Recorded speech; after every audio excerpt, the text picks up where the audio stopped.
Oke, di video ini akan kita lihat penggunaan label pada HTML. Nah, di sini saya memiliki dua form. Form pertama dari ini sampai ini.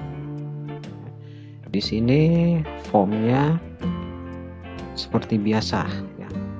Form secara default tanpa menggunakan label. Kemudian saya juga punya form kedua itu dengan menggunakan tag label. Contoh tag label ini ada label juga. Artinya di form kedua kita menggunakan label. Nah, sebenarnya buat apa kegunaan dari tag label ini? Coba kita lihat dari form tersebut.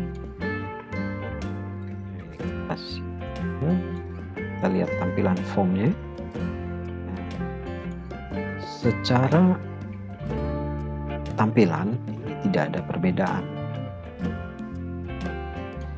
sama-sama terlihat oleh user ataupun Anda yang sedang melihat sekarang. Ini tidak ada perbedaan, ini hanya perbedaan kata-kata saja.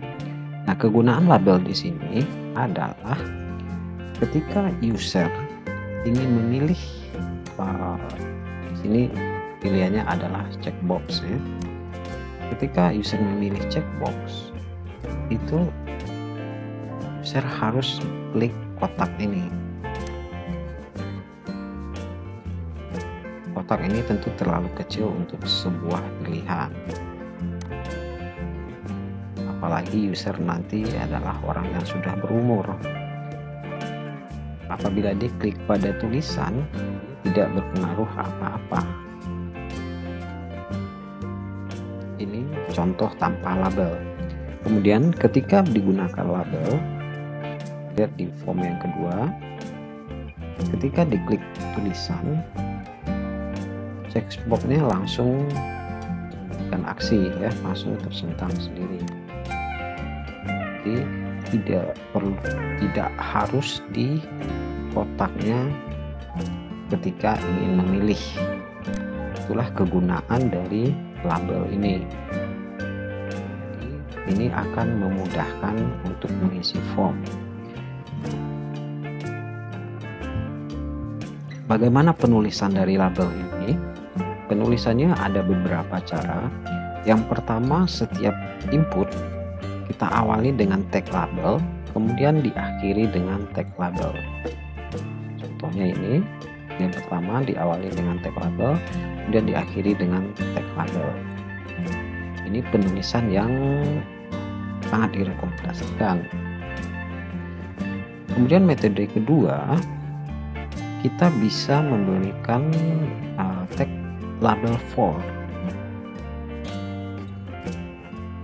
di mana nanti nilai ini mengacu kepada ID dan name-nya. Pada name-nya harus disamakan. Oke, penulisan kedua dengan menggunakan label for. Nah, kemudian ditutup dengan tag label dan cukup diberi pada tulisannya saja, tidak pada keseluruhan input seperti penulisan yang pertama.